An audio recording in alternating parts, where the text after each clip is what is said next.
Hello, हम रमान उपमा अहाँ सब गोटा के प्रणाम आ स्वागत करै छी। एक भोला बाबा के नचारी सुना रहल छी। जँ नीक लागे तो लाइक शेयर कमेंट जरूर करब और चैनल के सब्सक्राइब कर लेब।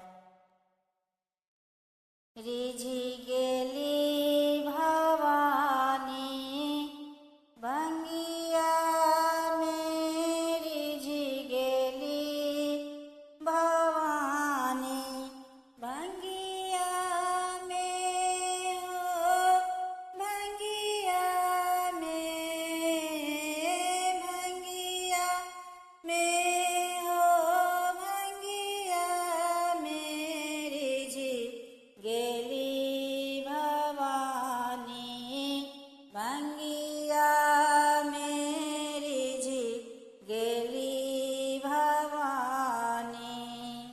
ओढ़न पहिरन बाघक छाला, सहस साँप करय तन में।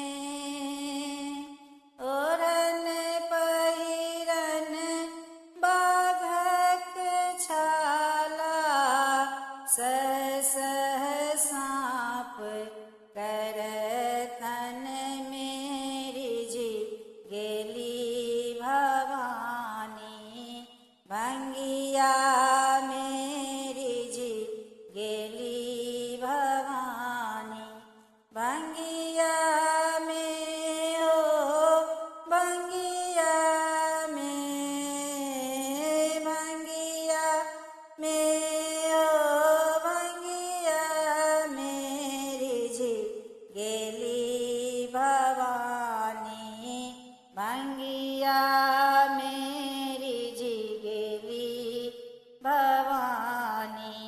बाल बीच नव चंद्र विराजे, सुरेसरी बह जटा पर में।